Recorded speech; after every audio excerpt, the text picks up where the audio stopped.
Bismillahirrahmanirrahim. Assalamualaikum warahmatullahi wabarakatuh.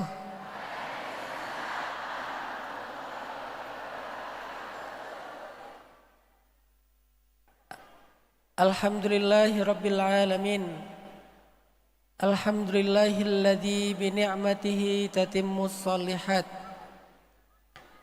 Wa bi fadlihi tatanazzalul khairat wal barakat. Wa bi taufiqihi tatahaqqaqul maqasid wal ghayat. Ashhadu an la ilaha illallah wahdahu la syarikalah. Wa ashhadu anna sayyidana Muhammadan abduhu wa rasuluhu alladzi la nabiyya ba'dah. Allahumma salli ala sayyidina Muhammadin wa ala alihi wa ashabihi ajma'in wa man tabi'ahu ila yaumil qiyamah. Rabbana hab lana hukman wa alhiqna bis salihin. Rabbi syrah li sadri wa yassir li amri wahlul 'uqdatan min lisani yafqahu qawli, amma ba'd.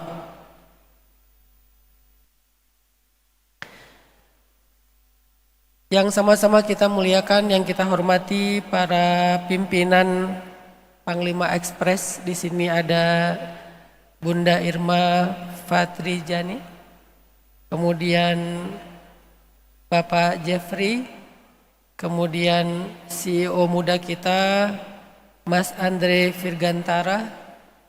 Ini bukan CEO Dracin ya, Masya Allah. Dan juga pimpinan dari Bank Mega Syariah Cabang Semut, Bapak Firza. Oh ya, salam kenal. Para alim ulama, para guru, dan juga para jomblo-jomblo fisabilillah Jawa Timur. Pada pagi hari ini saya pengen, ini santai aja lah ya. Saya pengen ngobrol sama kalian tentang, kalau dari temanya tuh bagaimana cara menjadikan Allah sebagai prioritas. Kalau boleh saya terjemahkan ulang dalam bahasa yang lebih Gen Z, gimana cara caper sama Allah? Gimana cara caper sama Allah? Karena selama 11 bulan ini teman-teman, kita tuh udah sering banget caper sama manusia. Caper sama orang tua, caper sama saudara, caper sama pasangan, caper sama anak, caper sama sahabat, caper dalam dunia karir dan pekerjaan. Ternyata caper sama manusia itu capek, melelahkan, hasilnya nggak worth it amat. Kenapa? Karena manusia itu pertama pelupa, dan yang kedua itu susah sekali untuk menghargai. Itu sifat manusia. Manusia itu pelupa.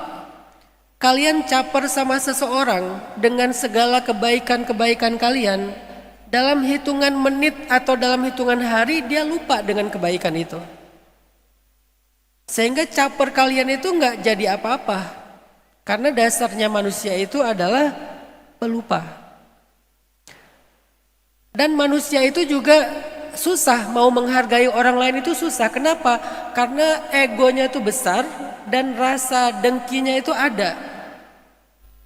Sehingga ketika kalian caper sama orang yang apalagi kalian gak kenal, berharap validasi dari dia, berharap mendapatkan penghargaan dari dia, itu tuh susah dikasih penghargaannya. Karena ego dia itu, dia ngerasa kayak, gua juga bisa kayak gitu, gitu doang.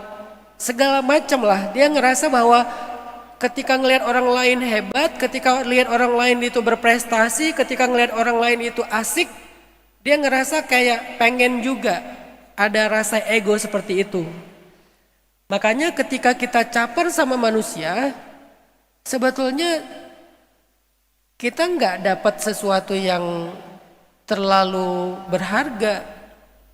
Kita cuma dapat basa-basi doang. Oh ya udah, oh selamat, ya gitu-gitu aja, basa-basi aja, nggak bener-bener worth it, nggak bener-bener bermakna gitu, nggak bener-bener bernilai.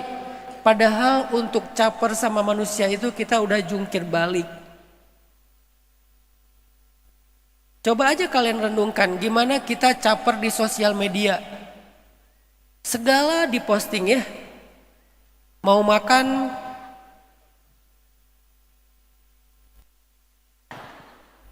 nyari angle yang pas, wah.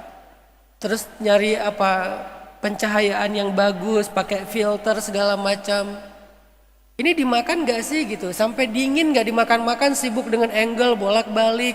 Kalau makannya di restoran pasti nyuruh mas-masnya, mas, tolong fotoin mas, tolong fotoin mas. Udahlah potret mas, gantian mas, landscape mas, mas dari sebelah sana mas. Kenapa sih penting banget dengan konten-konten ini? Karena kita caper. Kita cari perhatian dari netizen. Kita cari yang namanya instan dopamin. Caper itu dalam bahasa konsep mental health itu dopamin. Karena dopamin itu semacam self reward atau oksitosin, hormon cinta. Kita mencari oksitosin sama dopamin kan. Tapi nyarinya kepada manusia. Sedangkan manusia pelit banget mau memberikan penghargaan, mau ngasih kata-kata yang baik, itu tuh pelit gitu, susah. Udah capek-capek kita foto, ngedit segala macam, pas diposting viewsnya sedikit. Pas di story ternyata orang yang kita harapin, yang kita caper nggak ngeliat. Apalagi kalian yang mainnya di story WA tuh. Waktu storynya kan 24 jam, udah di story dicek satu-satu. Dia ngeliat nggak ya? Dia ngeliat nggak ya? Ternyata udah 24 jam dia nggak ngeliat. Besok diposting lagi, di story lagi khusus buat dia. Gitu kan? Yang private gitu loh, cuman buat dia doang gitu. Ternyata dicek, dikit-dikit dicek, nggak ada yang lihat, belum dilihat 24 jam. Akhirnya 1 minggu kontennya cuman itu, hanya pengen dilihat sama 1 orang doang. Ternyata nggak dilihat-lihat. Itulah caper sama manusia. Capek, caper sama manusia itu capek. Effortnya tuh luar biasa, tapi hasilnya tuh nggak worth it. Dan seringkali sifatnya fake ya. Ini mohon maaf ya kalau ada yang selain Gen Z agak bahasanya kurang cocok ya. Tahu fake kan? Jadi seringkali kita caper sama manusia, tapi hasilnya fake dopamin. Jadi nggak benar-benar self reward, jadi kita nggak dikasih penghargaan sebetulnya, itu cuman basa-basi doang. Kalian pikir orang yang nge-like postingan kalian itu benar-benar nge-like? Itu cuman karena nggak enak doang. Saya pernah nanya sama anak saya yang Gen Z ya, kebenaran anak pertama saya Gen Z kan. Jadi saya punya keluarga 3 gen, saya sama istri gen milenial, anak saya Gen Z, anak saya yang kecil-kecil gen alpha. Jadi saya tahulah Gen Z, Gen Alpha itu kayak gimana gitu.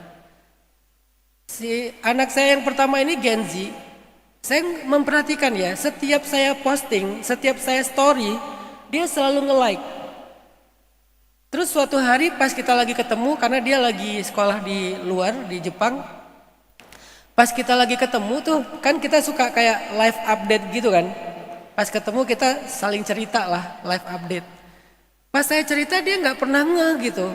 Padahal dia nge-like terus postingan story-story saya, dia nge-like. Pas saya live update, dia nanya balik, itu yang kapan ya bah? Itu yang gimana ya bah? Dan segala macam. Loh kak, bukannya kamu udah ngeliat? Ternyata dia tuh cuma nge-like doang tapi nggak nonton. Karena mungkin nggak enak sama orang tuanya ya, jadi cuma like. Loh jadi kak, bukannya kamu udah nonton? Enggak bah, aku kebiasaan cuma nge-like doang, nggak enak sama orang. Jadi kalau misalnya muncul story di ini aku like, tapi nggak nonton. Itulah self reward dari manusia. Nggak bener-bener real teman-teman. Kalian pikir orang-orang di luar sana tuh perhatian sama kalian? Mereka tuh ngerasa bahwa konten kalian itu penting banget. Enggak juga. Enggak juga teman-teman. Jadi sering kali mereka views itu karena kelewat doang, bukan mereka cari.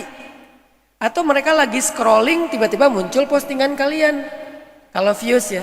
Kalau like itu mungkin karena nggak enak aja, ya udahlah like karena dia baik orangnya. Tapi bukan karena benar-benar interest. Bukan karena benar-benar ngerasa bahwa ini tuh bagus, bukan sebuah penghargaan, lebih kepada akhlak basa-basi supaya nggak enak aja. Jadi itulah hasil dari caper kepada manusia. Habis-habisan kita ngonten, habis-habisan kita ngedit. Udahlah pakai make up, pakai filter, pakai AI. Udah gitu kita boosting pakai ads misalnya. Ternyata hasilnya sedikit. Itu caper sama manusia. Belum lagi di rumah. Seorang istri caper sama suaminya. Misalnya pura-pura sakit lah karena pengen dimanja. Pura-pura ngambek lah, apalagi cewek ya. Nih saya kasih tahu rahasia cewek nih buat kita nih sebagai cowok. Cewek itu kalau ngomongnya A, itu maksudnya Z.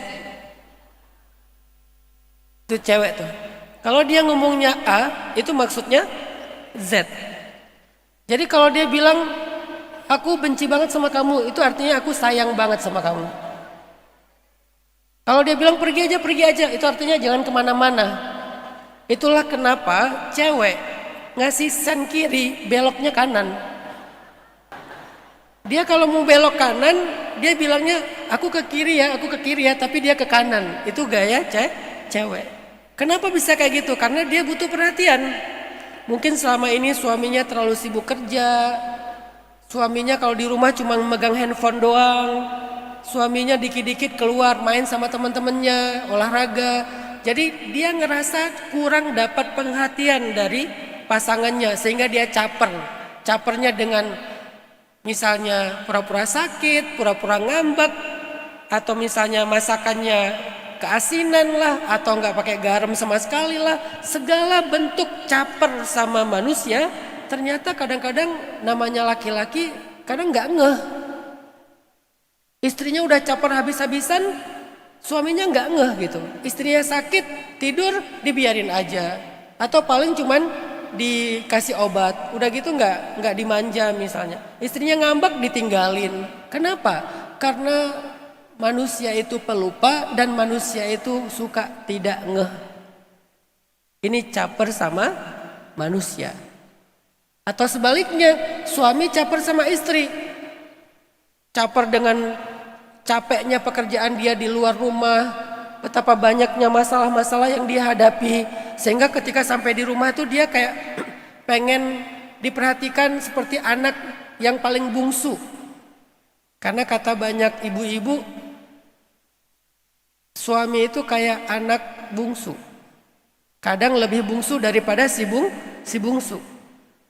Ternyata ketika suami caper, pengen diperlakukan seperti si bungsu, malah diomelin, malah diomongin, malah diledekin. Itulah caper sama manusia, teman-teman. Kalian bisa renungkan, banyak banget bentuk-bentuk kita caper sama manusia, hasilnya tidak terlalu worth it. Padahal effortnya udah luar biasa. Maka setelah kita lelah, capek, 11 bulan caper sama manusia, sekarang di bulan Ramadan coba kita ganti modenya. Dari mode ekstrovert, caper sama makhluk, sekarang kita ganti menjadi mode introvert, hanya caper sama Allah saja. Coba selama 1 bulan ini kita belajar caper sama Allah. Cari perhatian Allah. Pengen dilihat sama Allah. Pengen diperhatikan sama Allah, pengen ditolong sama Allah, pengen diampuni sama Allah, pengen disayang sama Allah. Coba selama 1 bulan ini kita fokus ke Allah aja. Setelah 11 bulan kita fokus kepada manusia. Udah 11 bulan, capek kita jungkir balik caper sama manusia. Coba diganti modenya selama 1 bulan Ramadan. kita belajar caper hanya kepada Allah. Kita belajar memperbaiki hubungan kita dengan Allah. Karena 11 bulan ini kita udah berusaha memperbaiki hubungan dengan manusia, tapi ternyata hasilnya sulit. Sekarang saatnya kita perbaiki hubungan dengan Allah. Karena kata para ulama, man aslaha ma bainahu wa bainallah, aslahallahu ma bainahu wa bainan nas. Siapa yang memperbaiki hubungan antara dia dengan Allah, Allah yang akan perbaiki hubungan antara dia dengan manusia. Jadi buat kalian teman-teman, kalau lagi ada masalah sama orang lain, kalian lagi ada masalah sama sahabat, kalian lagi ada masalah sama pasangan, orang tua lagi ada masalah dengan anak, saudara lagi ada masalah dengan saudara. Coba kalau kalian pengen islah, jangan islah dengan manusia dulu, coba islah dengan Allahnya dulu. Selama ini kan kita kalau lagi ada masalah dengan manusia, kita fokus pengen islah sama dia kan. Kita caper dengan ngirim chat sama dia, ngirim emoticon sama dia, kita caper dengan ngirim hadiah sama dia. Kenapa? Karena pengen islah.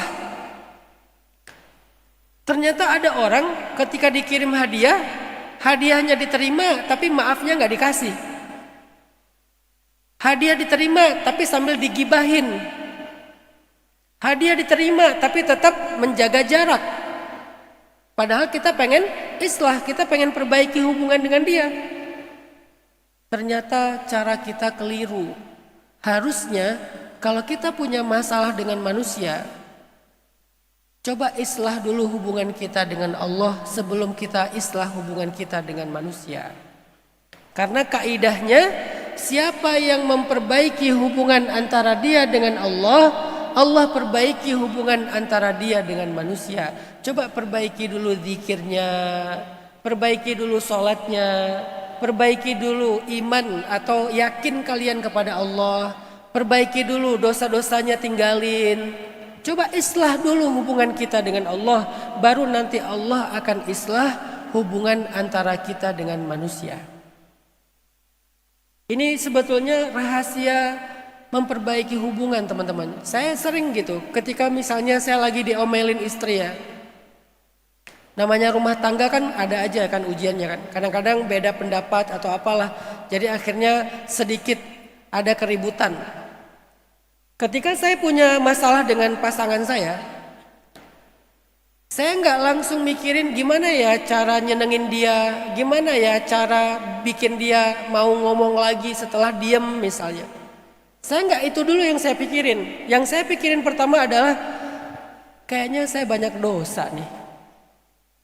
Akhirnya istighfar 1000 kali, 2000 kali. Lalu sholat hajat, wudu, sholat sunnah, minta sama Allah, sholat taubat, sholat hajat. Lalu sholawat, karena sholawat itu ada syafaat di dunia dan di akhirat. Setelah saya memperbaiki dulu hubungan saya dengan Allah, lewat sholat taubat, lewat istighfar, lewat sholat hajat, lewat zikir, lewat sholawat, baru saya datang sama istri saya. Jadi saya tidak akan mendatangi istri saya sebelum saya mendatangi Tuhannya.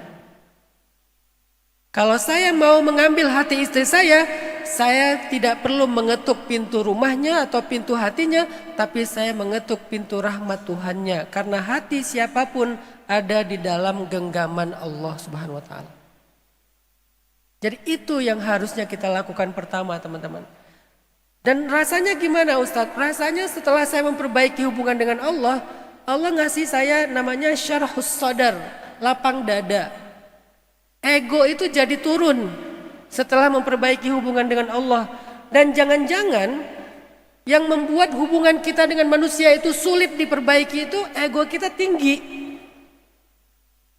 Sehingga untuk menurunkan ego itu kita butuh yang namanya alam nasyrah laka sadrak dan wa wada'na anka wizraka alladhi anqadha dhahrak. Kita perlu melapangkan dada dan menurunkan ego. Karena alladzi anqadha dhahrak yang paling berat itu tuh bukan beban masalah. Banyak orang menerjemahkan wa wada'na anka wizrak. Wizrak itu banyak yang menerjemahkan masalah kan, beban hidup kan. Padahal ternyata beban yang lebih berat daripada beban hidup itu adalah beban ego. Sehingga kita ketika pengen islah dengan seseorang, cara paling mudah itu adalah kalau kita berhasil menurunkan beban ego kita yang memberatkan punggung kita.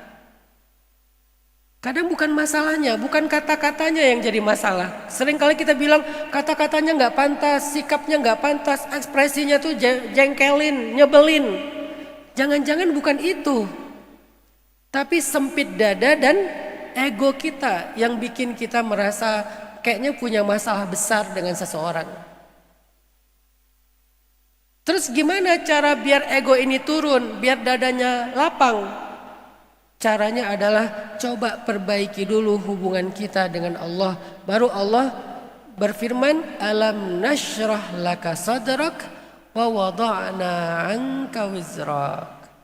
Allah yang akan melapangkan dadamu dan Allah juga yang akan menurunkan egomu. Baru kita bisa islah. Itu yang saya rasain ya. Jadi kalau saya ada masalah dengan istri, saya akan sholat taubat, saya istighfar, saya sholawat, saya zikir. Tiba-tiba dada saya terasa plong.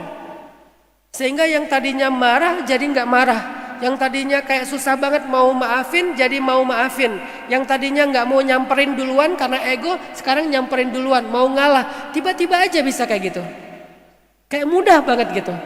Tapi sebelum sholat taubat, itu rasanya tuh mau nyamperin tuh berat banget, mau maafin tuh nggak rela banget, mau ngomong duluan itu rasanya kayak egonya tinggi sekali. Ternyata hal pertama yang harus kita lakukan kalau kita pengen islah dengan manusia itu adalah caper sama Allah, islah dulu hubungan kita dengan Allah.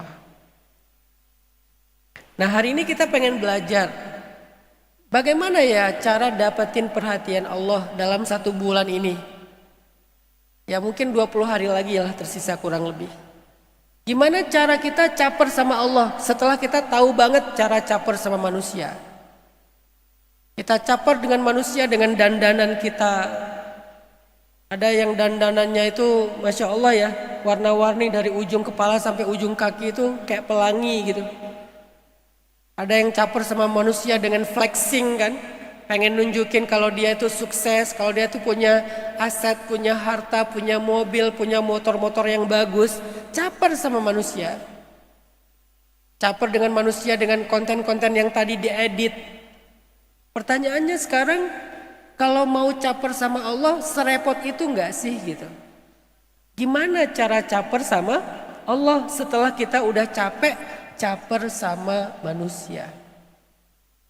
Saya kadang senyum ya ngelihat ada orang posting tentang harta gitu. Kalau dia tuh sukses, jadi dia tunjukin dia punya mobil apa aja, dia punya rumah sebesar apa misalnya ya. Tapi pas kita baca komen, rata-rata pada hate speech sih. Padahal kan tujuan dia caper tuh pengen dipuji kan. Tapi nyatanya komen itu isinya tuh rata-rata pada hate speech loh, pada marah loh, pada julid loh, pada negatif komennya. Kenapa kok komennya pada negatif? Karena orang juga iri sebetulnya. Nggak rela kamu menampilkan kekayaan itu, orang nggak rela, pasti dicari-cari tuh dengan kata-kata negatif, dengan omongan-omongan yang luar biasa. Sehingga caper sama manusia udah habis-habisan kita berjuang. Lalu kita pengen self reward dengan apa yang kita achievement. Hasilnya apa dari manusia? Cuman omongan-omongan buruk. Tapi kita ulang lagi, besoknya kita posting lagi, lusa kita posting lagi. Walaupun kita tahu orang yang menonton postingan kita itu nggak like amat, mereka iri sama kita. Tapi kita nggak bisa berhenti memposting. Kenapa? Itu namanya perilaku kompulsif.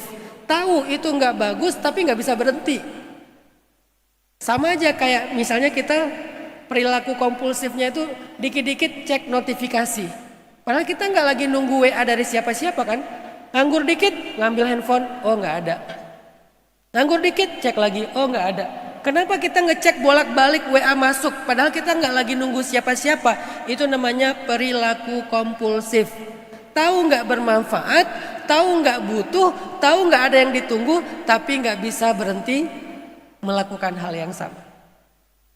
Dia tahu postingan itu tuh ternyata isinya komen-komen buruk, tapi nggak bisa berhenti posting, besok posting lagi, lusa posting lagi, terus aja gitu. Kenapa? Itulah adiksi sosmed yang disebut dengan perilaku kompulsif.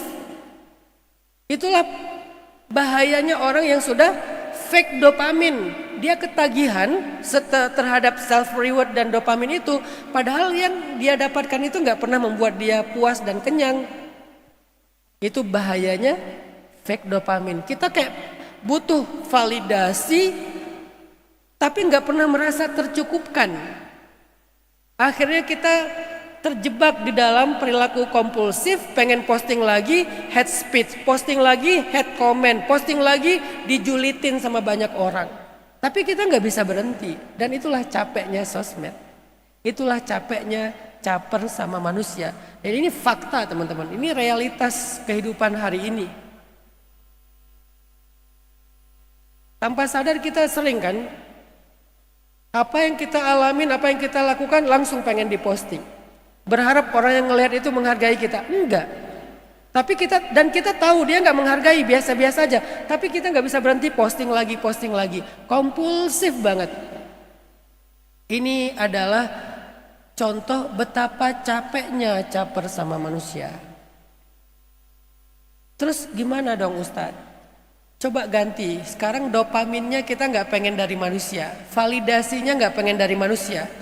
Coba kita kenyangkan jiwa kita, mental kita bukan dari unsur bumi, tapi dari unsur langit. Karena jiwa kita itu nggak akan pernah kenyang dengan unsur-unsur bumi.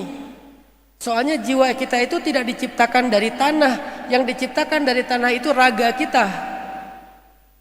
Sehingga dia bisa kenyang dari unsur-unsur bumi. Kalau jiwa diciptakan di langit bukan di bumi, sehingga dia nggak akan pernah kenyang dengan unsur-unsur bumi. Dia nggak akan pernah kenyang dengan vitamin-vitamin nutrisi bumi. Dia baru kenyang kalau dia diberikan nutrisi langit. Ini sebetulnya hakikatnya teman-teman, atau faktanya. Jadi gimana pun kalian pengen memuaskan mental dan jiwa kalian dengan mencari validasi manusia, kalian gak akan pernah kenyang dan gak akan pernah puas. Pasti ngerasa kurang terus. Makanya sekarang coba kita ganti modenya. Selama 1 bulan Ramadan, saya hanya ingin mendapatkan validasi dari Allah. Saya cuma pengen dapat perhatian dari Allah, like dari Allah, komen positif dari Allah. Saya nggak pengen diomongin di bumi, saya pengen diomonginnya di langit. Nggak pengen diomongin di bumi, pengen diomonginnya di langit. Saya nggak pengen viral di bumi. Di bumi saya nggak dikenal nggak apa-apa. Saya bukan selebgram, saya nggak pernah jadi top topik gitu di bumi. Tapi saya menjadi selalu viral, selalu top topik, selalu menjadi sesuatu yang diomongin di langit. Ini caper sama Allah namanya. Pengen viral di langit teman-teman. Jadi nggak apa-apa kalau kalian nggak trending di bumi, tapi trending di langit. Sekarang nggak banyak orang yang mencari trending topik di langit loh. Kecuali hanya ulama-ulama yang sangat zuhud, tawadu, dia nggak butuh validasi manusia, dia tampil apa adanya. Itu yang mencari trending topik di langit. Tapi kita sebagian besar manusia carinya apa? Trending topik di bumi. Seneng kalau viral, seneng kalau diomongin orang, seneng kalau dipuji-puji. Padahal itu semuanya tadi fake, nggak real. Sekarang kita pengen belajar gimana menjadikan diri kita diomongin sama malaikat.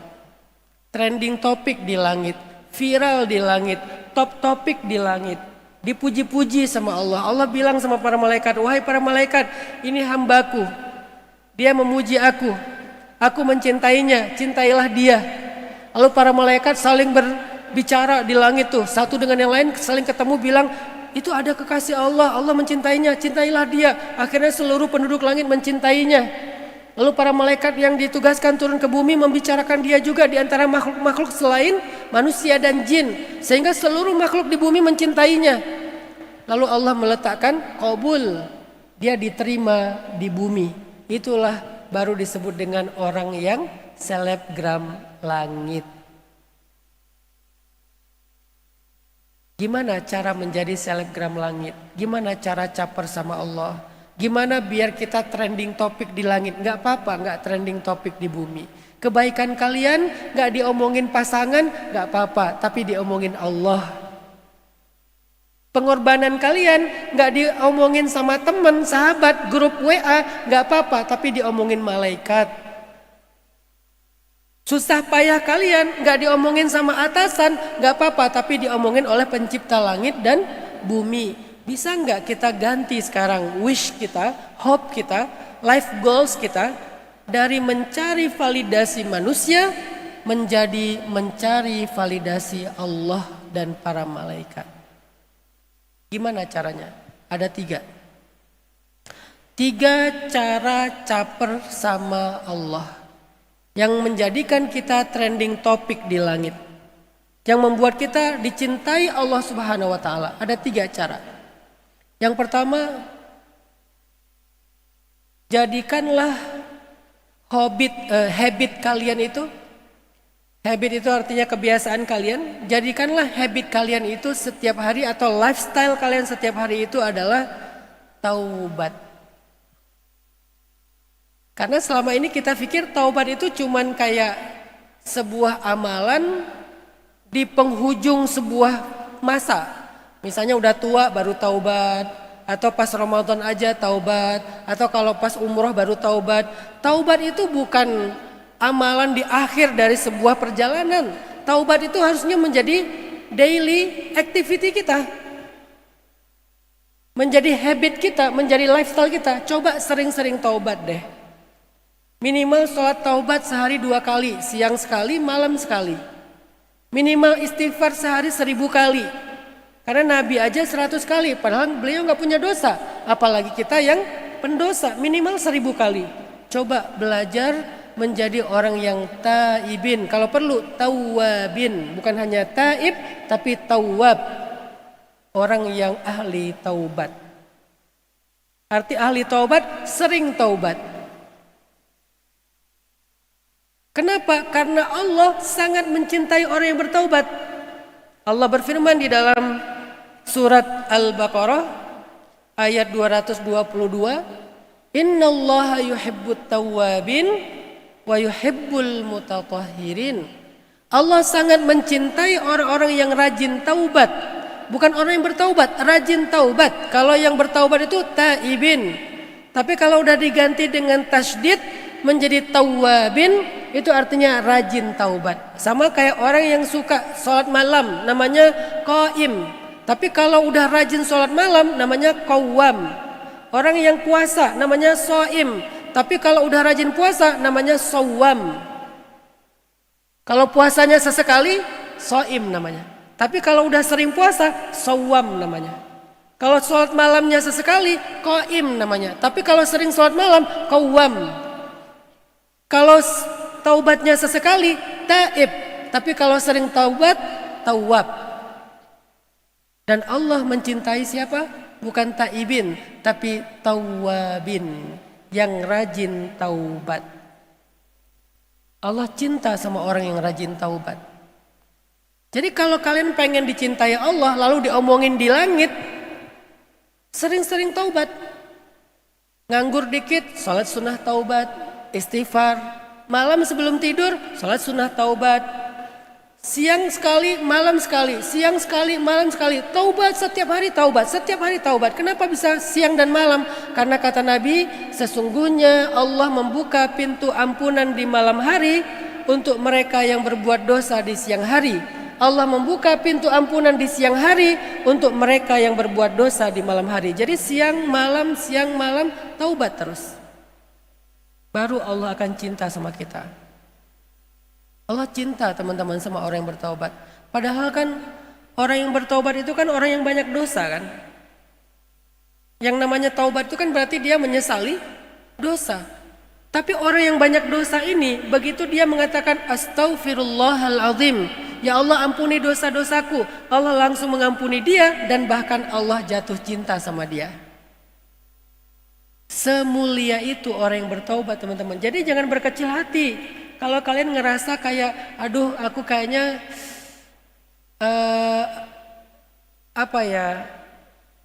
insecure lah di hadapan Allah. Kenapa kok insecure? Karena aku banyak dosa.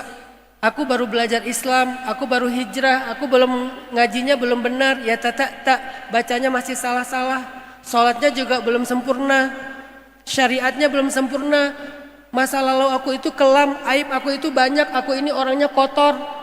Jadi aku insecure di hadapan Allah. Tenang aja, begitu kalian taubat, walaupun kalian masa lalunya buruk banget, sekali kalian bertaubat, Allah langsung jatuh cinta sama kalian. Sebaik itu Allah sama kita, teman-teman. Beda sama manusia. Manusia itu cenderung lebih mudah melupakan kebaikan dan mengingat keburukan. Jadi kalau kita punya salah sama seseorang, minta maafnya nggak mudah. Kayak tadi tuh, udah ngirim segala emoticon, segala stiker, ngirimin kata-kata baik, ngirimin hadiah, itu aja belum dimaafin. Udah minta maaf bolak-balik, belum tentu dimaafin. Itu manusia. Apalagi sampai dicintai, dimaafin aja susah. Apalagi dicintai. Tapi Allah nggak peduli. Mau bertahun-tahun kita banyak dosa, semua dosa kita lakukan, hampir nggak ada dosa yang nggak kita lakukan, Allah masih manggil kita, manggil lah gitu. Bukan nunggu kapan kita taubat, dipanggil, ayo taubat. Dan manggilnya tuh lembut banget di surat Az-Zumar. Ya ibadiyalladzina asrafu ala anfusihim. Wahai hamba-hambaku, dipanggil hamba loh kita. Dan panggilan hamba itu dalam panggilan Allah kepada kita, itu panggilan lembut. Kalau panggilan biasa, ya ayuhan nas, atau ya ayuhal muznib, atau asi. Enggak, Allah panggilnya bukan asi, bukan muznib, bukan nas, tapi Allah manggilnya apa? Ya ibadi, wahai hamba-hambaku. Itu kayak seorang ayah manggil anaknya, ya bunayya. Kayak anak manggil ayahnya, ya abati. Kayak anak manggil ibunya, ya ummah. Jadi orang Arab tuh kalau manggil ibu, ada yang ummi, tapi yang lebih lembut lagi bukan ummi, ummah. Kalau ke ayah, ya abi, yang lebih lembut lagi, ya abati. Kalau ke anak, ya walad, tapi yang lebih lembut lagi, ya bunai. Allah kalau manggil kita, nas, ya ayuhan nas, wahai manusia. Tapi kalau Allah lagi sayang, manggilnya bukan ya ayuhan nas, ya ibadi. Makanya ketika Allah ngomongin Nabi Muhammad dalam Isra, Allah nggak mengatakan Subhanalladzi asra bi Muhammadin, bukan. Tapi Subhanalladzi asra bi abadihi. Ketika Allah ngomongin Zakaria, Zikru rahmati rabbika abadahu Zakaria. Ni'mal abd. Jadi ketika Allah manggil hamba, itu artinya Allah sayang sama kita. Nah sekarang yang dipanggil hamba ini siapa? Ternyata para pendosa. Qul ya ibadiyalladzina asrafu ala anfusihim la taqnatu min rahmatillah innallaha yaghfirudz dzunuba jami'a. Wahai hamba-hambaku yang melampaui batas terhadap dirinya sendiri. Apa arti melampaui batas? Dosanya banyak. Dia berzina, dia syirik, dia riba, dia durhaka sama orang tua, dia membunuh, dia mengambil hak anak yatim. Semua dosa besar dia lakukan. Gak ada yang gak dia lakukan. Tapi Allah masih memanggil, ya ibadi, wahai hamba-hambaku. La taqnatu min rahmatillah. Jangan berputus asa dari rahmat Allah. Innallaha yaghfirudz dzunub jami'a. Allah mengampuni dosa semuanya. Nggak ada dosa yang nggak diampuni. Ya Allah, saya pernah berzina, semuanya. Ya Allah, saya durhaka sama orang tua, semuanya. Ya Allah, saya pernah makan riba karena nggak ngerti, semuanya. Ya Allah, saya pernah meninggalkan sholat, semuanya. Nggak ada dosa yang nggak diampuni. Bahkan syirik, kecuali dia mati dalam keadaan kalau belum mati masih diampuni dosanya. Apa buktinya? Kan sebagian besar sahabat itu dulu musyrikin. Hanya sebagian kecil yang hanif kan, kayak Abu Bakar, Khadijah, Ali bin Abi Thalib. Ini kan yang memang gak pernah syirik nih. Tapi sebagian besar sahabat dulu pernah jahiliyah, pernah syirik, pernah menyembah berhala. Begitu mereka masuk Islam bertobat, diampuni dosa-dosanya. Yang gak diampuni itu orang yang mati dalam keadaan musyrik. Kalau masih hidup ya diampuni. Sesayang itu Allah kepada orang yang bertaubat, teman-teman. Jadi coba kita belajar menjadikan taubat sebagai lifestyle kita. Ngerasa kayak ada masalah dikit taubat, ada masalah dikit taubat. Dulu para ulama-ulama solihin kita, kalau rumahnya bocor, atap rumahnya bocor, mereka taubat. Jadi sebelum benerin atap, mereka taubat dulu. Kalau kambingnya kurus atau sakit-sakitan ternaknya, mereka taubat. Kalau ada musibah atau dia ribut sama pasangannya, mereka taubat. Kenapa? Ada masalah apapun mereka taubat? Karena tidak ada masalah dalam hidup manusia kecuali penyebabnya adalah dosa. Sehingga cara menyelesaikan masalah buat mereka itu adalah taubat dari dosa-dosa. Barulah Allah mencintai hamba itu. Allah itu cinta sama orang yang bertaubat atau orang yang kembali kepada Dia. Kalian mau tahu gimana ilustrasi senangnya Allah ketika mengetahui ada hambanya yang bertaubat? Kata Nabi dalam sebuah hadis riwayat Muslim, apa kata Nabi? Allah lebih gembira dengan taubat hambanya daripada kegembiraan seseorang yang kehilangan ontanya di tengah padang pasir. Allah lebih gembira terhadap taubat seorang hamba daripada gembiranya seorang yang kehilangan onta di tengah padang pasir, lalu dia berputus asa mencari onta itu sehingga dia kemudian tertidur di bawah pohon. Tiba-tiba onta itu kembali berdiri di sampingnya. Lalu ia pun memegang tali kekang onta tersebut sambil berteriak berkata, "Ya Allah, Engkaulah hambaku dan akulah Tuhanmu." Dia keliru mengucapkan kalimat itu karena saking senangnya. Hadis riwayat Muslim. Ternyata Nabi ngasih ilustrasi tentang senangnya Allah kepada orang yang bertobat itu, ilustrasinya tuh indah banget. Apa ilustrasinya?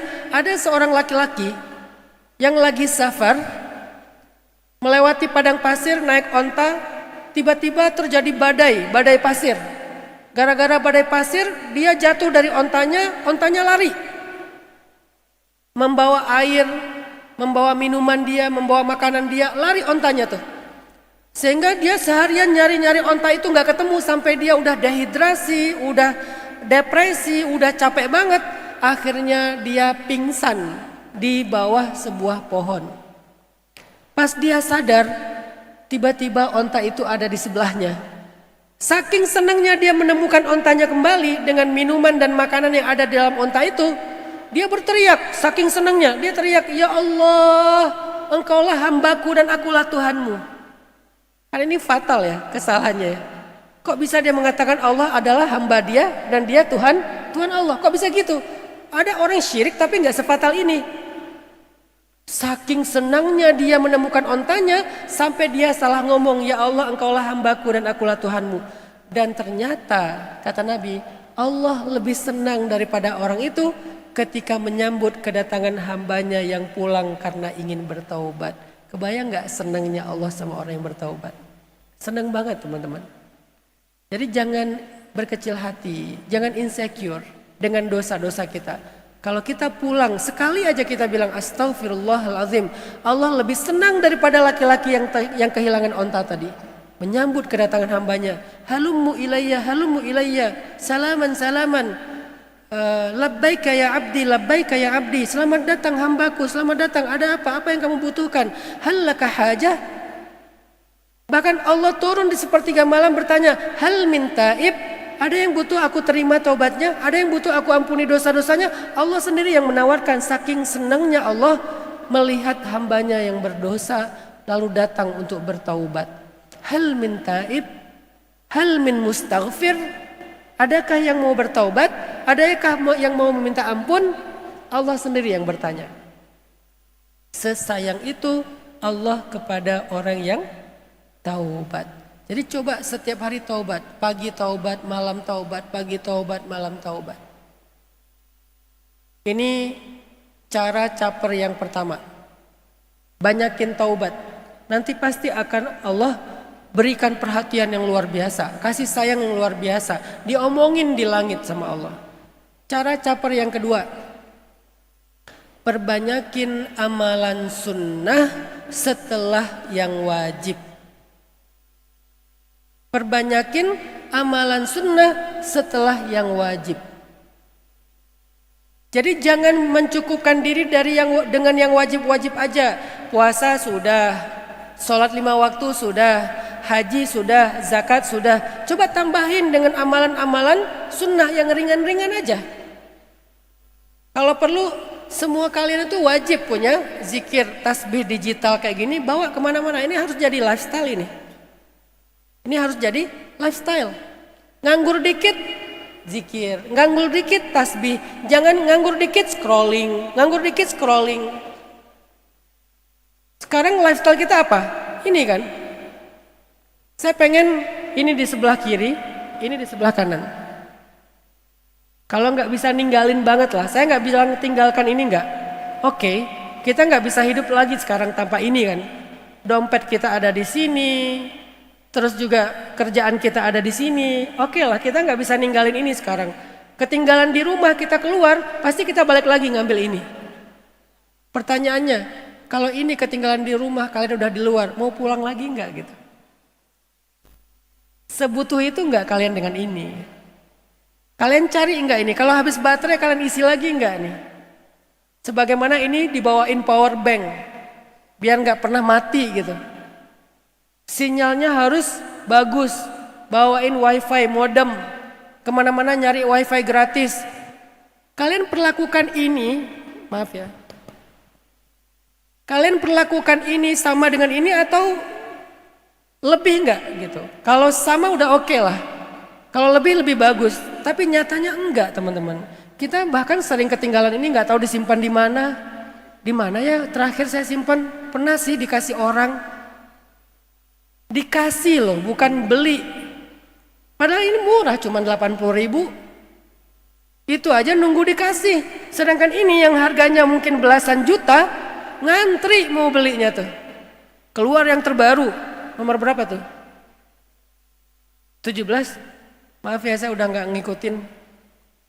Ini juga, yang ini nih dikasih nih. Ini saya nggak beli. Karena yang punya saya yang jadul kena panah.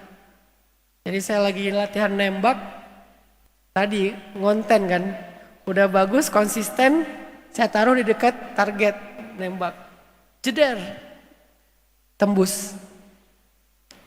Terus ada murid saya tahu kejadian itu, Ustadz saya pengen ngasih ya, Ustadz hadiah. Hah, hadiah apa? Handphone. Oh ya udah, alhamdulillah. Jadi saya ini beli, ini dikasih. Tapi banyak dari kita ini beli, ini dikasih. Karena menurut kita ini penting, makanya dibeli, diusahain, ditabung nih. Kalau ini ya, kalau dapat ya oke lah. Kalau nggak dapat juga nggak apa-apa. Itu pun udah lupa disimpan di mana. Coba sekarang ganti. Ini tuh harus jadi lifestyle. Kalau kalian terbiasa pakai tasbih yang butiran itu oke juga tuh. Cuman kalau saya pakai itu suka lupa berapa. Karena kan itu kadang-kadang suka nggak kecatat ya. Misalnya dia putarannya tuh 100. Ini udah berapa ratus ya. Kalau ini kan dia ada 5 menu. bisa sholawat, istighfar, tasbih, tahlil, tahmid. Jadi kayak bisa beberapa versi. Jadikan zikir itu sebagai lifestyle. Setelah kita melakukan ibadah wajib, tambahkan yang sunnah, jangan irit-irit amat. Habis sholat itu jangan langsung bubar, zikir dulu, minimal tasbih 33 kali, tahmid 33 kali, takbir 33 kali, tahlil 1 kali minimal. Setiap habis sholat, tambahkan yang sunnah, terus yang banyak. Buat teman-teman yang rajin, yang ahlul Quran, murojaah.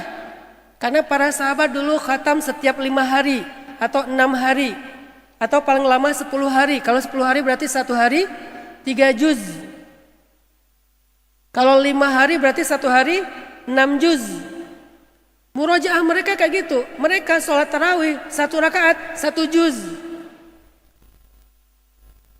Mereka suka punya surat favorit juga, tetapi tetap bacaannya panjang-panjang.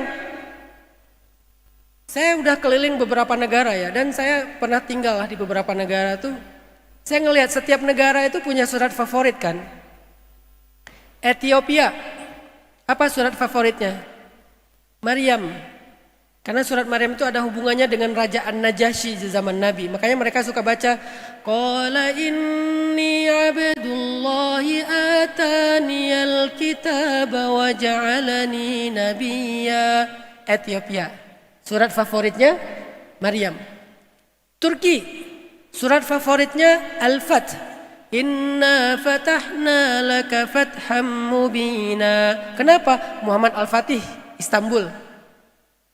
Mekah, surat favoritnya Al-Kahfi.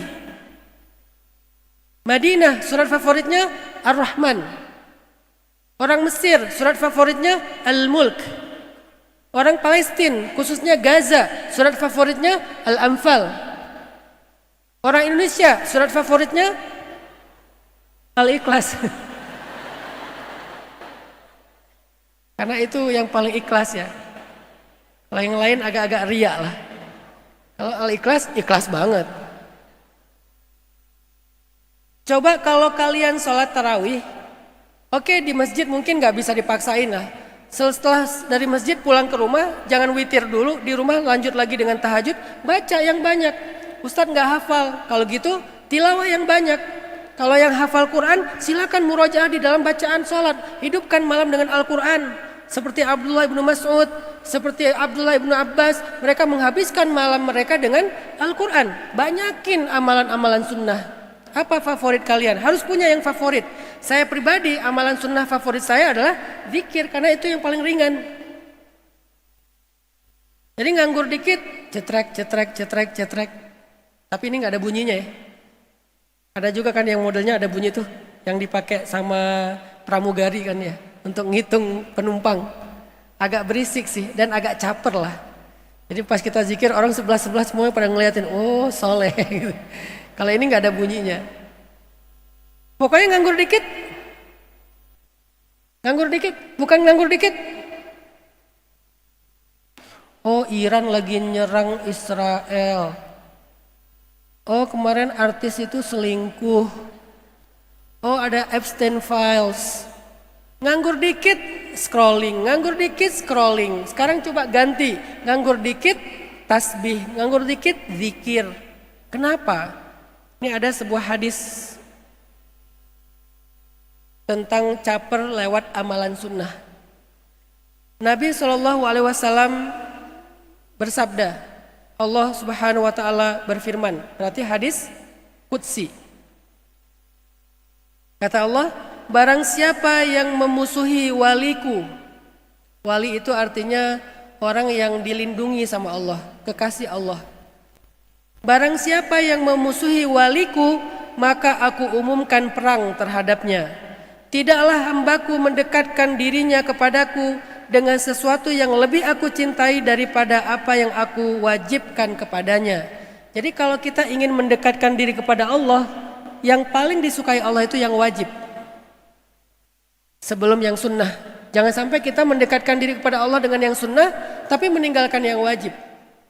Kemudian Dan hambaku terus mendekatkan dirinya kepadaku dengan amalan-amalan sunnah sampai aku mencintainya. Jika aku telah mencintainya, aku menjadi pendengarannya yang dengan itu ia mendengar, penglihatannya yang dengan itu ia melihat, tangan yang dengan itu ia berbuat, kaki yang dengan itu dia berjalan. Jika dia meminta sesuatu kepadaku, pasti aku beri. Jika dia berlindung kepadaku, pasti aku lindungi.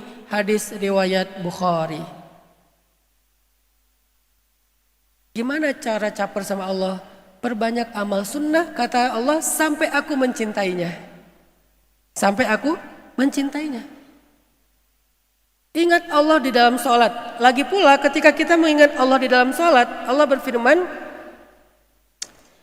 wa aqimis sholah, innas sholata tanha 'anil fahsya'i wal munkar, wa la dzikrullahi akbar. Sering kan dengar kata-kata ini? Wa la dzikrullahi akbar. Apa arti wala dzikrullahi akbar? Kan aqimis sholata li dzikri, nanti di ayat yang lain wala dzikrullahi akbar. Apa artinya? Salat itu adalah salah satu cara kita mengingat Allah. Jadi kalau kita pengen terkoneksi dengan Allah, Allahu akbar, salat. Karena begitu kita salat, kita tuh benar-benar sedang berhadapan dengan Allah. Ya Allah, aku datang, ya Allah, ya Allah aku datang. Niatkan itu dalam hati kita, ya Allah aku datang. Mulai baca tuh Bismillahirrahmanirrahim, Alhamdulillahirabbil alamin. Kita langsung dialog, kata Allah, hambaku memuji aku, hambaku menyanjung aku, hambaku meminta kepadaku. Ini antara aku dengan hambaku bla bla bla. Lalu Allah bilang wala dzikrullahi akbar, dan Allah mengingat kita itu lebih besar daripada kita mengingat dia di dalam salat. Itu maksud wala dzikrullahi akbar. Jadi ada dua tafsir kalimat wala dzikrullahi akbar. Yang pertama kata para ulama, wala dzikrullahi akbar itu artinya berzikir di dalam salat itu lebih utama. Jadi berzikir dengan cara salat itu paling istimewa, besar, agung nilainya. Tafsir yang kedua, wala dzikrullahi akbar artinya Allah mengingat kita itu lebih besar daripada kita mengingat dia di dalam salat. Jadi ketika kita salat teman-teman, kita ingat Allah kan? Fadhkuruni adzkurkum. Allah ingat kita lebih dahsyat daripada yang kita ingat dia. Kadang di dalam salat kita ingat Allah mungkin cuma sepertiga, seperempat, tapi Allah mengingat kita berkali-kali lipat. Kenapa? Karena wala dzikrullahi akbar. Jadi kalau ingin dibicarakan sama Allah, bicarakan Allah. Kalian kalau lagi duduk ya, lagi nongkrong nih, ini buat anak-anak muda nih Gen Z. Kalau lagi nongkrong, jangan cuma ngomongin hal-hal entertain. Gen Z sih menurut saya nggak suka gibah kan, nggak kan? Saya jarang dengar Gen Z ngegibah tuh jarang sih.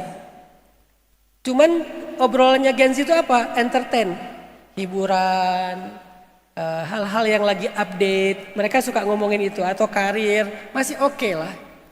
Atau jangan sampai juga kita kalau nongkrong dikit gibah. Yang SOP-nya semakin pelan suaranya, semakin penting beritanya gitu ya. Coba sekarang kalian kalau lagi nongkrong, jangan ngomongin orang, ngomongin Allah deh. Nongkrong ngomongin Allah, nongkrong ngomongin Allah. Cara ngomongin Allah tuh gimana Ustaz? Kita nggak biasa, makanya latihan. Kenapa sih kita kalau mau bicarain Allah itu kehabisan bahan? Tapi kalau ngomongin orang itu bahan nggak habis-habis. Padahal tentang Allah itu banyak sekali yang bisa kita bicarakan, yang harusnya nggak akan pernah habis bahan. Giliran tentang manusia yang nggak ada yang bisa dibicarain, ada aja bahannya. Coba ganti sekarang topiknya, bicarakan Allah, omongin Allah. Kenapa? Kalau kalian ingin diomongin Allah, omongin Allah. Kalau kalian ingin dibicarakan di langit, bicarakan Allah di bumi. Cara ngomongin Allah kalau kita lagi sendiri gimana Ustaz? Ya tadi zikir. Kalau kita lagi bareng, tahaddus bin ni'mah. Allah itu baik banget. Jadi kemarin ya, ceritain pengalaman aja, tapi dibawanya ke kesimpulannya Allah maha baik, Allah maha apa. Kayak Nabi Sulaiman naik angin, ngomongin Allah. Hadza min fadli rabbi. Allah tuh baik banget sama aku. Nabi Raja Zulkarnain habis bikin proyek besar ngomongin Allah, hadza rahmatun min rabbi. Ini adalah rahmat dari Tuhanku. Jadi mereka tuh Allah Allah Allah Allah terus aja nih omongin. Kita kalau nggak ngomongin diri sendiri, ngomongin orang lain. Diajak ngomongin tentang Allah, kehabisan bahan. Jadi ngomongin Allah tuh dua caranya, antara zikir atau syukur, tahaddus bin ni'mah. Allah tuh baik banget. Jadi kemarin aku ada pengalaman. Allah tuh baik banget waktu itu. Allah tuh baik banget waktu tahun lalu. Bicarain terus Allahnya supaya kita dibicarakan di langit, teman-teman. Ada sebuah hadis Nabi pernah bilang gini. Allah itu menciptakan sekelompok malaikat. Tugasnya adalah berjalan-jalan di muka bumi. Jadi ada malaikat yang Allah ciptakan, tugasnya cuma jalan-jalan di muka bumi. Mereka masuk-masuk ke gang-gang, ke jalan-jalan. Ngapain? Mereka jalan-jalan nyari ahli zikir. Jadi ada sekelompok malaikat yang Allah ciptakan, tugasnya cuma nyari, ngehunting ahli zikir. Kalau kita kan nyari hidden gem, makanan-makanan enak, tempat-tempat wisata yang masih bagus, masih pure, masih virgin kan? Jadi kita suka jalan-jalan mencari apa? Hidden gem, mencari makanan-makanan keren gitu yang nyaman, yang enak. Malaikat ada yang kerjaannya jalan-jalan di bumi, tapi bukan nyari hidden gem, mencari ahli zikir, majelis zikir. Arti zikir, manusia yang berkumpul ngebicarain Allah. Dan ini bukan hanya di masjid, teman-teman, bisa di kafe, bisa di kampus, bisa di sekolah, bisa di rumah, bisa di jalan, bisa di mobil. Jadi majelis zikir itu bukan cuma di masjid. Jangan eksklusifkan zikir hanya ketika di masjid. Keluar dari masjid kalian lupa sama Allah. Padahal zikir yang paling besar pahalanya justru zikir di dalam pasar. Di pasar itu kata Nabi, zikir pahalanya alfi hasanah. 1000 berapa tuh? 1.000.000. Satu kali berzikir di pasar 1.000.000 pahalanya. Kalau di tempat lain mungkin 1 atau 10 kali lipat. Kalau di pasar 1.000.000. Kenapa? Karena berzikir di pasar itu lebih challenging daripada di dalam masjid. Kita masuk masjid otomatis pasti zikir. Tapi di pasar kita jama'a malau wa addadah, ngumpulin harta dan ngitung-ngitung harta, bukan ngitung tasbih. Makanya jangan pernah mengeksklusifkan yang namanya zikir itu cuma di dalam masjid, di pondok pesantren, di pengajian. Enggak, di tongkrongan juga bisa zikir. Dan enggak perlu kaku juga untuk berzikir. Enggak perlu kalian pergi ke kafe terus tiba-tiba subhanallah, subhanallah, subhanallah. Enggak gitu juga, santai aja. Kalau kalian lagi sendiri ya udah diam aja, subhanallah, subhanallah, subhanallah, sambil santai. Pakaiannya kalau kalian lagi di santai di luar ya nggak harus pakai pakaian sholat, ya seadanya pakaian kalian aja selama itu menutupi aurat. Ya, kemarin misalnya saya perjalanan dari Bandung ke Surabaya, karena pesawat saya delay setengah jam, ya udah, delay, zikir, bukan screen time. Karena capek screen time tuh, nggak bagus juga buat kesehatan kita. Ya udahlah, zikir. Setengah jam, santai. Saya nggak pakai peci, saya pakai topi tracker. Saya pegang tasbih. Boleh kan orang pakai tracker, rambut gondrong zikir? Nggak harus yang zikir itu pakai sorban. Artinya jangan bikin zikir itu terlalu eksklusif sehingga kita jadi susah berzikir. Harus dengan kondisi tertentu. At any time. Kapan aja kalian bisa zikir selama bukan tempat yang dilarang kayak toilet. Udah zikir aja. Ada malaikat yang Allah ciptakan, tugasnya setiap hari jalan-jalan di bumi mencari majelis zikir. Majelis itu artinya tongkrongan. Itu bahasa Arab. Nongkrong. Jadi bermajelis itu artinya nongkrong namanya. Lalu ketika mereka malaikat ini menemukan ada satu kelompok orang berzikir, 2 orang aja. Malaikat ini akan memanggil malaikat-malaikat yang lain. Halummu ilayya, halummu ilayya. Ayo ke sini ngumpul. Kenapa? Di sini ada tongkrongan zikir. Jadi tongkrongan yang diisi dengan zikrullah itu nongkrongnya bukan dengan manusia teman-teman. Nongkrongnya bareng malaikat. Bayangin kurang keren apa itu.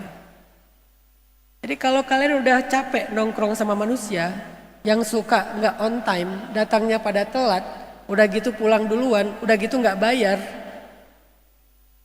Tapi dia pesennya paling banyak, sekali pesen mukbang. Kalau kalian udah capek nongkrong sama manusia, coba sesekali nongkrong sama malaikat. Gimana cara nongkrong sama malaikat? Zikir. Antara dua tadi kan, zikir itu dengan tasbih atau dengan tahaddus bin nikmah, ngomongin Allah. Lalu para malaikat akan memanggil malaikat-malaikat yang lagi mencari-cari itu. Halummu ilayya, halummu ilayya. Pada datanglah malaikat sampai menumpuk-numpuk di atas kepala mereka sampai ke langit. Jumlahnya itu tidak terhingga. Banyak tongkrongan yang diisi oleh para malaikat. Lalu ketika malaikat menyaksikan orang-orang ini lagi berzikir, Allah bertanya kepada malaikat dan Allah lebih tahu jawabannya. Apa pertanyaannya? Wahai para malaikat, kalian lagi lihat apa? Malaikat menjawab, kami lagi melihat hamba-hambamu yang sedang berzikir kepadamu ya Allah. Apakah mereka pernah melihat aku? Tidak pernah ya Allah. Bagaimana jika mereka pernah melihat aku? Mereka tidak akan berhenti untuk memuji-muji engkau ya Allah. Terus Allah tanya lagi, apa yang mereka inginkan? Mereka inginkan surga ya Allah. Apakah mereka pernah melihat surga? Mereka tidak pernah melihat surga.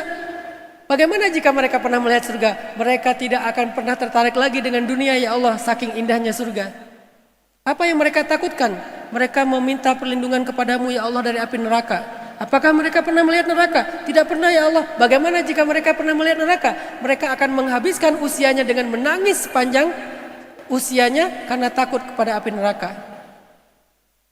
Apa yang mereka harapkan wahai malaikat? Mereka mengharapkan ampunan dan ridhamu ya Allah. Lalu Allah berfirman, wahai malaikat, saksikanlah sesungguhnya aku telah mengampuni dosa mereka. Aku ridho kepada mereka, aku menjamin mereka masuk surga, dan aku bebaskan mereka dari api neraka. Malaikat kaget, sebegitu mulianya ahli zikir, sampai Allah juga memberikan semua yang mereka inginkan. Terus tiba-tiba malaikat nanya, ya Allah, ada satu orang di antara mereka yang datang ke sini bukan karena berzikir, dia cuma tidur di sini. Nih hadisnya gitu kan. Atau bisa juga kita terjemahkan bukan hanya tidur, dia pokoknya datang aja, bukan karena pengen menghadiri majelis zikir. Orang itu undangannya nongkrong kan, bukan zikir. Itulah pentingnya berteman dengan orang solih, punya teman yang solih. Kalian diajak nongkrong, tapi dalam tongkrongan itu dia ngomongin Allah, maka kalian terbawa dalam suasana zikir. Ya Allah, ada seorang laki-laki di tengah-tengah mereka yang dia itu gak berzikir, yang dia itu gak ikut karena zikir, dia itu cuma tidur di tengah-tengah mereka. Apakah dia juga mendapatkan semua yang engkau janjikan itu ya Allah? Apa jawaban Allah? Dia mendapatkan sama persis dengan apa yang lain dapatkan. Itulah keutamaan duduk di majelis zikir. Dan majelis zikir bukan hanya di masjid, tongkrongan dimanapun yang kalian isi dengan membicarakan kebesaran Allah, itu adalah majelis zikir. Coba jadikan zikir itu sebagai hobi. Dikit-dikit zikir, dikit-dikit zikir. Zikir yang banyak, sholat sunnah yang banyak. Sholat sunnah apa Ustaz? Macam-macam. Ada yang muqayyad, ada yang mutlak. Muqayyad tahajud, duha, qabliyah, ba'diyah. Mutlak lebih banyak lagi, tanpa ada batas rakaat. Kapan aja bisa dilakukan. Sholat yang banyak. Nganggur dikit, Allahu Akbar. Nganggur dikit, Allahu Akbar. Tilawah Al-Quran yang banyak, karena Al-Quran itu yang menemani kita di dalam kubur, tergantung fadilah masing-masing surat. Aku kayaknya takut di dalam kegelapan, baca Al-Mulk, karena Al-Mulk itu adalah sahabat yang membela kalian di dalam kubur.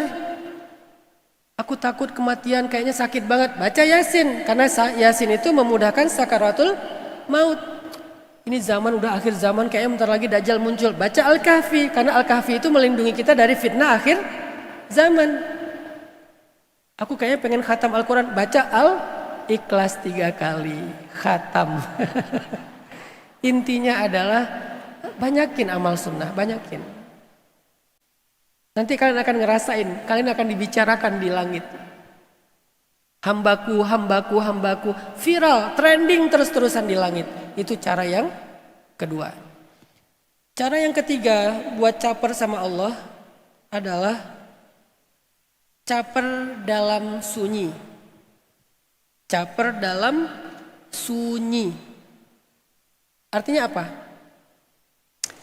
Dalam sebuah hadis riwayat Ahmad, Nabi SAW bersabda, Innallaha yuhibbul abdat taqiyal ghaniyal khafi. Sesungguhnya Allah mencintai hamba yang bertakwa, yang khafi. Apa itu khafi? Yang menyembunyikan amalnya. Atau yang beramal dalam kesunyian. Antara dua. Yang menyembunyikan amalnya atau yang beramal dalam kesunyian. Fil khalwah. Kan satu dari 7 golongan yang mendapatkan naungan Allah di padang mahsyar itu apa? Mereka yang menangisi dosa-dosanya ketika dalam kesendirian. Fil khalwah. Khalian. Ternyata kalau kita caper sama manusia itu kan harus berisik ya. Kita tuh harus caper sama manusia itu harus tampil kan. Sebaliknya caper sama Allah itu justru kita nggak mau tampil. Itu bedanya. Kalau caper sama manusia kita harus tampil, kita harus tunjukkan, kita harus tampakkan, kita harus show off, kita harus flexing. Itu caper sama manusia. Alaniyah yang tampak. Tapi kalau caper sama Allah kebalikan, sarirah, khalwah, khafi. Kita justru nggak mau menampakkan diri, nggak mau terlalu muncul, nggak mau pamer. Dan ini tipe Gen Z banget sih. Gen Z itu kan capernya justru dengan cara nggak caper kan. Coba lihat nomor WA-nya Gen Z, rata-rata nggak pakai profil kan. Gen Z itu nomor WA-nya nggak pakai profil. Gen milenial saya yang ekspresif pakai profil dong. Gonta-ganti lagi sebulan sekali ganti. Kalau Gen Z putih aja nggak ada gambar apa-apa, nggak ada. Itulah cara Gen Z caper. Jadi mereka pengen caper tanpa caper. Kalau gen milenial yang saya caper dengan ekspresif. Kalau perlu foto-fotonya dengan gaya-gaya apa. Kalau Gen Z nggak mau pakai profil. Terus akunnya tuh yang justru yang jadi akun utamanya tuh yang second ya, bukan yang first. Yang followersnya cuman sedikit. Yang nggak posting sama sekali malah, nggak diposting. Coba lihat, bayangin, ada akun sosmed nggak ada postingan. Itu kan Gen Z banget tuh. Milenial, postingannya banyak, views sedikit. Postingan banyak tapi viewsnya sedikit. Gen Z gak ada postingan di akunnya. Ini sebagian besar Gen Z ya, terutama Gen Z urban ya. Karena Gen Z beda-beda kan. Tapi Gen Z urban rata-rata tuh udah profilnya gak ada, postingan gak ada, followersnya sedikit. Tapi buat mereka itu keren gitu. Jadi mereka tuh gak keren yang followers banyak, yang profilnya ekspresif, yang postingannya banyak. Itu namanya khafi, suka tersembunyi, gak mau terlalu tampak dan menonjol. Dan itu salah satu sifat yang disukai Allah dari hambanya, khususnya dalam konteks amal soleh. Jadi cara ketiga caper kepada Allah, teman-teman, coba belajar merahasiakan amal kalian. Jangan semuanya diposting deh. Masa mau tilawah posting? Kecuali syiar niatnya, itu pun jangan semuanya. Saya kadang-kadang memposting bacaan imam sholat, itu karena saya pengen syiar orang supaya suka baca Quran. Tapi nggak boleh saya posting semuanya, karena kalau saya posting semuanya, takutnya nanti terjerumus ke riya. Dapat 1 juz posting, alhamdulillah hari pertama dapat 1 juz, habis semua pahalanya. Jangan diposting semuanya. Kalau nggak ada kebutuhan dakwah atau syiar, mending nggak usah diposting teman-teman. Nggak usah diposting. Kalian kalau melakukan satu amal soleh jangan diposting. Sampai mau doa aja masa harus live? Mau doa, pasang dulu kamera, pakai tripod, udah dipasang, baru doa. Kenapa kalau doa itu harus direcord, harus live? Kenapa? Udah gitu doa nangis-nangis sambil direcord. Pas sudah selesai, pas dicek, oh ternyata lupa dipencet. Kenapa sih? Padahal bukan itu yang Allah suka. Oh, berarti ketika kita berdoa pengen direkod, berarti doa kita itu caper sama manusia. Kalau kalian pengen doanya caper sama Allah itu justru khafiyan. Zikru rahmati rabbika abadahu Zakaria idh nada rabbahu nidaan khafiyya. Nabi Zakaria ketika berdoa nidaan khafiyya, berdoanya sendiri, nggak mau di live, nggak mau ditunjukin ke orang. Kalaupun doanya rame-rame itu karena ada kebutuhan minta diaminkan, tapi bukan karena pamer. Jadi ketika doa nggak pamer, sholat nggak pamer, tilawah nggak pamer, zikir nggak pamer, mereka pengen capernya bukan sama manusia soalnya. Itu bedanya caper. Kalau kalian caper sama manusia, kalian harus pamer. Tapi itu juga nggak dapat apa-apa. Kalau kalian mau caper sama Allah, justru kalian harus sembunyikan amal kalian. Maka Allah pasti akan memberikan dopamin yang luar biasa, reward yang luar biasa. Makin kalian sembunyikan, makin utuh dopaminnya. Makin disembunyikan, makin besar dopaminnya. Makin ditunjukkan, makin berkurang dopaminnya. Kenapa? Karena semakin ditunjukkan, jadi ria'an nas, caper sama manusia.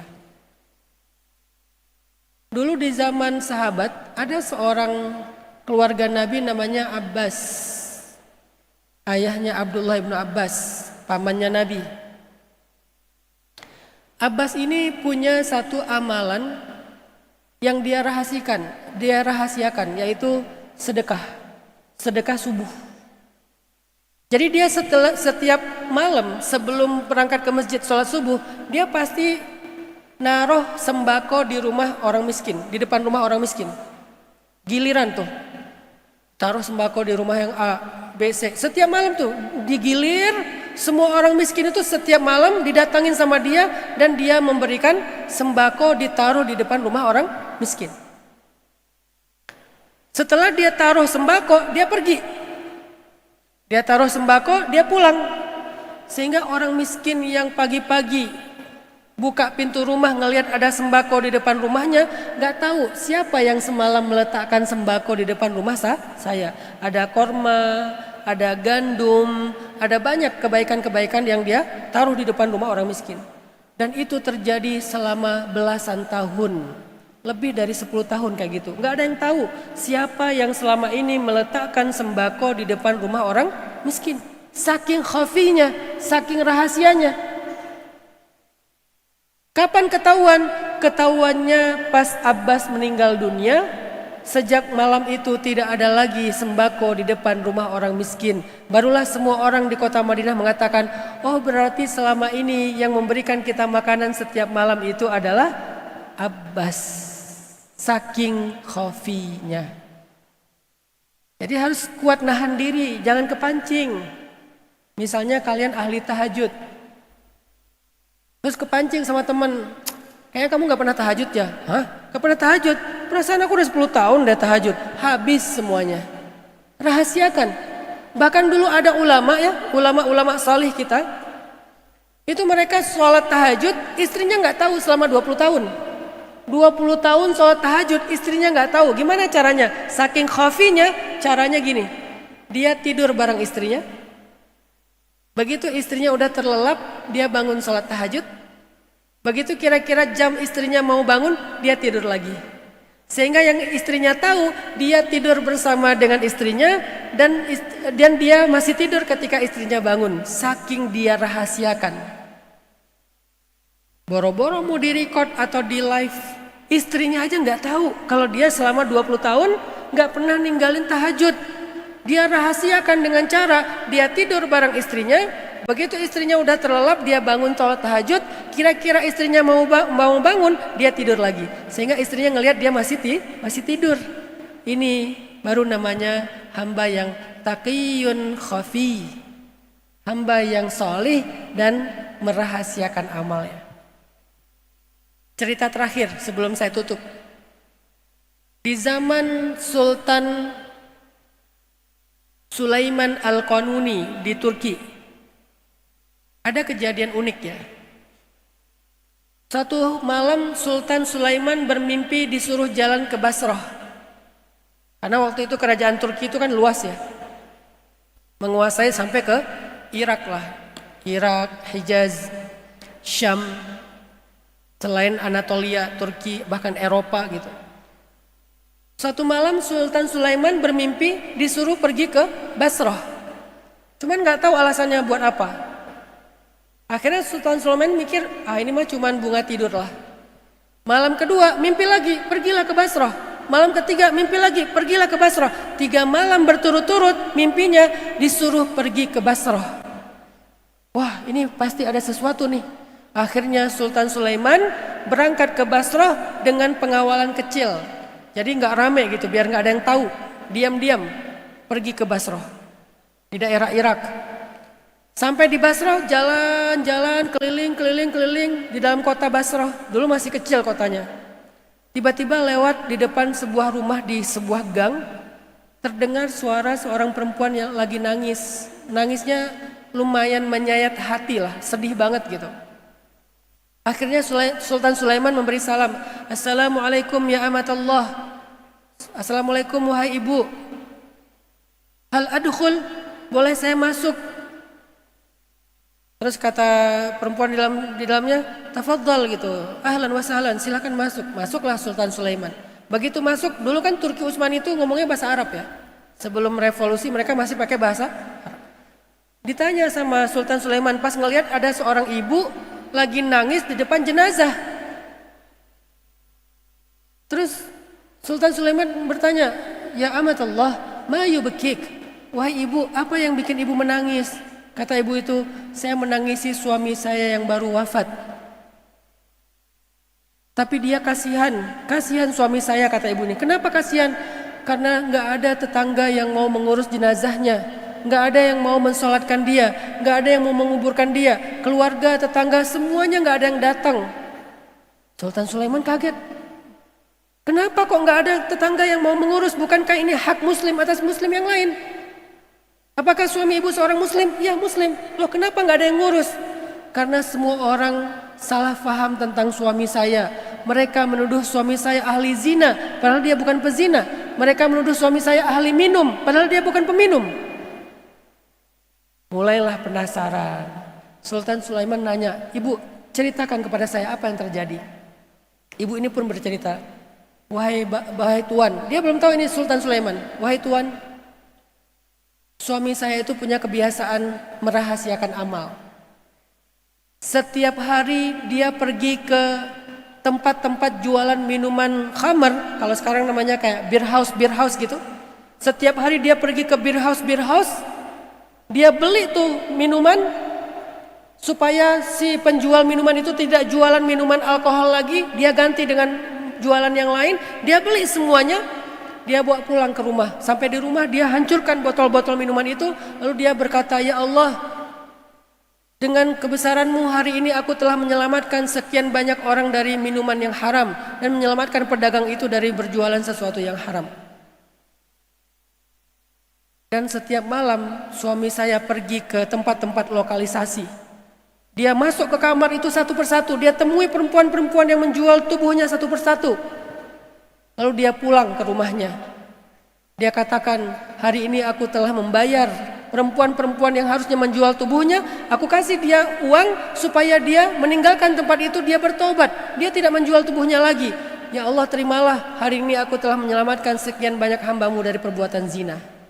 Tapi orang-orang mengira suami saya itu tukang minum, yang setiap siang dia memborong minuman, yang setiap malam dia datang ke tempat-tempat prostitusi, ke lokalisasi, dia ahli zina, ahli minum. Padahal dia justru melakukan nahi mungkar. Cuman gak ada yang tahu. Ini wali nih, ini wali Allah nih. Akhirnya karena Sultan Sulaiman tahu ini pasti wali Allah nih, orang istimewa. Sultan Sulaiman nanya, "Bu, sebelum wafat, apa wasiat suami ibu?" Karena biasanya ada sesuatu yang keren biasanya di akhir hayatnya. Apa wasiat suami ibu sebelum dia wafat? Ibu ini bilang, "Suami saya sebelum wafat pernah berdoa begini, ya Allah, jika aku mati, jangan biarkan jenazahku dimandikan, dikafankan, disolatkan, dikuburkan kecuali dipimpin oleh Sultan Sulaiman Al-Qanuni. Padahal dia nggak kenal dengan Sultan Sulaiman dan Sultan Sulaiman nggak kenal sama dia. Menangislah Sultan Sulaiman, ya Allah, inilah alasan dalam 3 malam aku bermimpi engkau suruh aku ke Basrah, ke Basrah, ke Basrah. Ternyata ada walimu di sini yang telah berwasiat meminta kepadamu, ya Allah, kalau aku wafat jangan biarkan jenazahku diurus kecuali oleh Sultan Sulaiman Al-Qanuni. Akhirnya Sultan Sulaiman pergi ke masjid, mengumumkan di masjid, wahai kaum muslimin, datanglah ke masjid. Mereka berkumpul. Akhirnya mereka ngurus jenazah ini semuanya dan dipimpinlah sholat jenazahnya oleh Sultan Sulaiman. Inilah bukti bahwa caper sama Allah itu worth it sih. Tenang aja, kalau kalian caper sama Allah hasilnya itu dahsyat. Cuman cara capernya kebalikan dari manusia. Kalau sama manusia kita harus pamer, kita harus tampil. Kalau sama Allah justru kita harus sembunyi dan merahasiakan. Lakukanlah 3 hal ini, insya Allah kita akan mendapatkan perhatian Allah, diomongin sama Allah, viral di langit, trending di langit. 1, punya habit taubat, setiap hari taubat. 2, tambahkan yang sunnah-sunnah, yang ringan-ringan yang kalian mampu. Mau sholat, mau tilawah, mau zikir, yang banyak, yang sunnah-sunnah itu yang banyak. Gantinya scrolling lah, coba puasa scrolling, kurangin scrolling. Karena kita scrolling itu udah benar-benar wasting time banget. Bisa 2 jam, 3 jam. Udah pakai buat zikir. Yang 3, nah ini yang paling berat, rahasiakan amal. Semakin banyak amal yang rahasia, semakin Allah sayang sama kita. Kalau harus ditampakkan, tampakkan sebagian kecil untuk niat dakwah atau syiar saja. Kalau nggak ada hubungannya dengan dakwah, cuman gimmick-gimmick doang, apalagi caper sama manusia, hentikan. Jangan pernah caper kepada manusia lewat amal solih. Karena amal solih itu secara niatnya aja lillah, bukan linnas. Harusnya kita capernya kepada Allah melalui amalan khafi, amalan yang disembunyikan. Saya kira itu aja yang bisa saya sampaikan. Mohon maaf atas segala kekurangan. Mari kita tutup dengan sama-sama berdoa dan muhasabah kepada Allah di waktu berpuasa di bulan Ramadan yang mustajabah ini.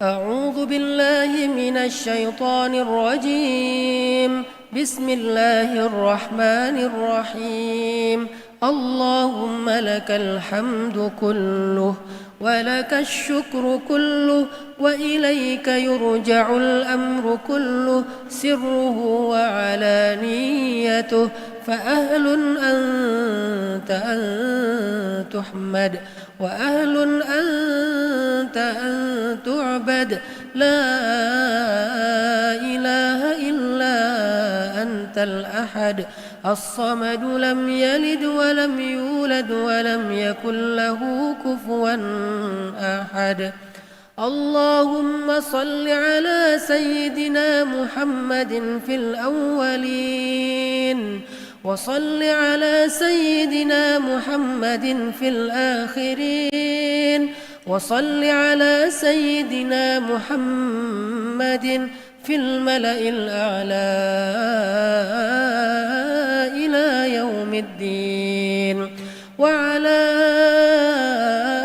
آله وأصحابه أجمعين اللهم إليك أسلمنا وبك آمنا وعليك توكلنا وإليك أنبنا وبك حاكمنا اللهم يا حي يا قيوم برحمتك نستغيث أصلح لنا شأننا كله ولا تكلنا إلى أنفسنا طرفة عين اللهم أعطي كل واحد منا مسألته وقضي كل واحد منا حاجته يا سامع الدعوات يا قاضي الحاجات.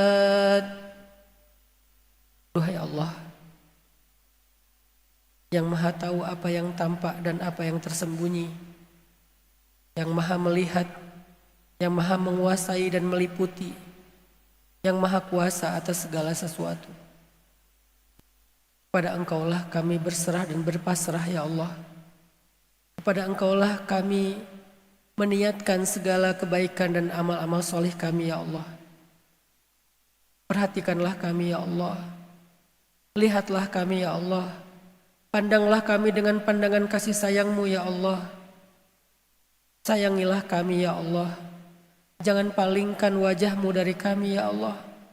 Jangan palingkan penglihatan-Mu dari kami ya Allah. Jangan palingkan pandangan-Mu dari kami ya Allah. Biarkan kami mencari perhatian-Mu saja dalam hidup kami di dunia. Jangan biarkan kami terus-menerus mencari perhatian manusia dan lelah dengan itu.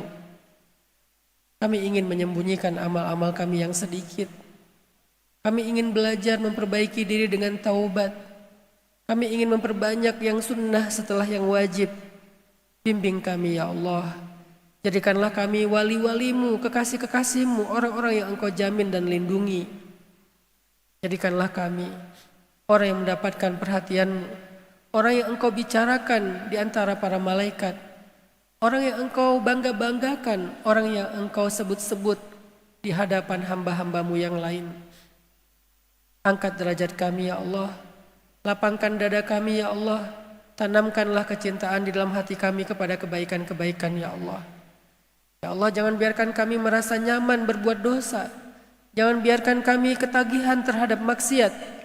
Tapi buat kami nyaman dalam ibadah dan salat. Buat kami nyaman dengan Al-Quran. Allahumma ja'al Al-Qur'ana rabi'a qulubina. Ya Allah, jadikanlah Al-Quran penyejuk hati kami. Setiap ayatnya adalah obat bagi kami.